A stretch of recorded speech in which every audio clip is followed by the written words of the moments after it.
1 Petrus pasal 2 ayat 18 sampai ayat yang ke-25. Penderitaan Kristus sebagai teladan. Hai kamu hamba-hamba, tunduklah dengan penuh ketakutan kepada Tuanmu, bukan saja kepada yang baik dan peramah, tetapi juga kepada yang bengis. Sebab adalah kasih karunia jika seorang karena sadar akan kehendak Allah menanggung penderitaan yang tidak harus ia tanggung. Sebab dapatkah disebut pujian jika kamu menderita pukulan karena kamu berbuat dosa? Tetapi jika kamu berbuat baik dan karena itu kamu harus menderita, maka itu adalah kasih karunia pada Allah. Sebab untuk itulah kamu dipanggil, karena Kristus pun telah menderita untuk kamu dan telah meninggalkan teladan bagimu, supaya kamu mengikuti jejaknya. Ia tidak berbuat dosa, dan tipu tidak ada dalam mulutnya. Ketika ia dicaci maki, ia tidak membalas dengan mencaci maki. Ketika ia menderita, ia tidak mengancam, tetapi ia menyerahkannya kepada Dia yang menghakimi dengan adil.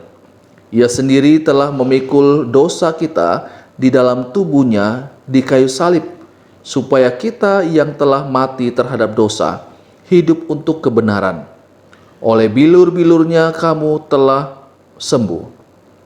Sebab dahulu kamu sesat seperti domba, tetapi sekarang kamu telah kembali kepada gembala dan pemelihara jiwamu.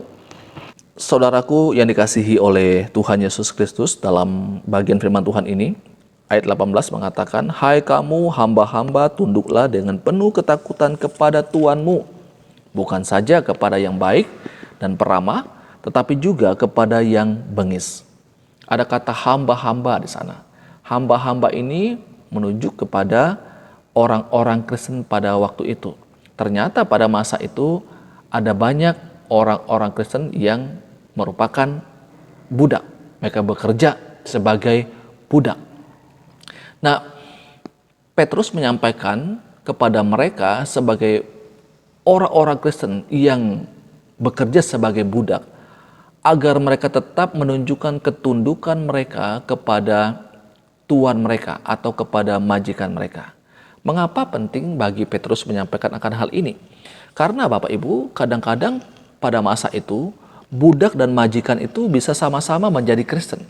Jadi tuannya menjadi Kristen, budaknya juga menjadi Kristen. Nah, budak ini lalu kemudian memandang pada hubungan yang baru. Dirinya dan majikannya, sama-sama mereka adalah pengikut Kristus. Nah, ini bisa menjadi satu alasan bagi budak tersebut atau hamba tersebut untuk melalaikan tugasnya, melalaikan tanggung jawabnya sebagai seorang hamba pada masa itu.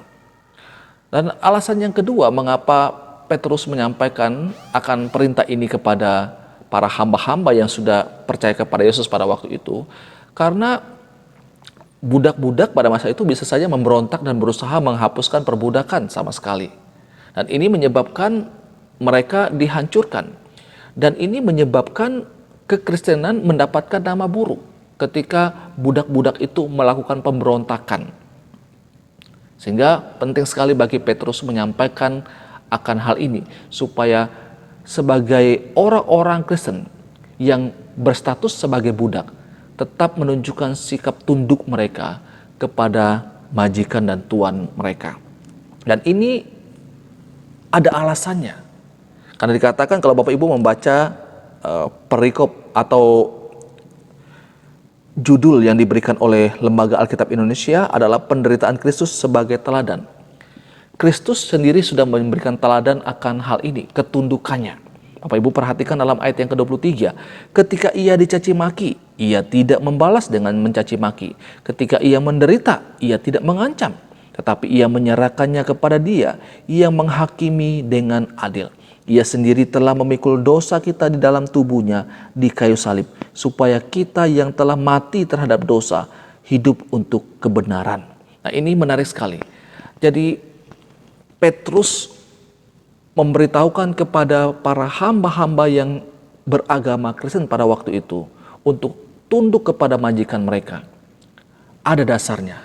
Itu bagaimana Kristus sendiri memberikan teladan, tunduk, taat kepada Bapa ketika ia datang ke dalam dunia ini, dan bahkan mengalami berbagai macam penderitaan, caci maki karena ketundukannya kepada Bapa.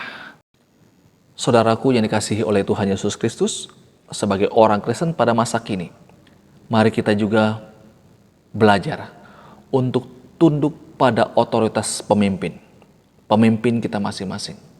Di tempat pekerjaan kita, di lembaga dimanapun kita berada, mari kita belajar untuk tunduk, menghargai pemimpin yang Tuhan sudah percayakan untuk memimpin dan mengarahkan kita. Dan bahkan dikatakan di sini, pemimpin yang bengis sekalipun, Petrus katakan, tunduk.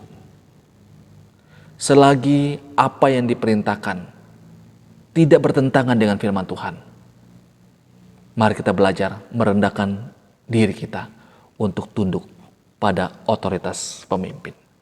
Ketika kita menunjukkan ketaatan kita, ketundukan kita, itu menunjukkan bahwa kita juga tunduk kepada Kristus. Ketundukan kepada Kristus itu akan juga nyata dalam tindakan kita, dalam kita menghormati, menghargai pemimpin-pemimpin yang ada di tempat pekerjaan kita masing-masing. Ini pembacaan firman Tuhan, renungan untuk kita. Tuhan Yesus memberkati selalu. Amin.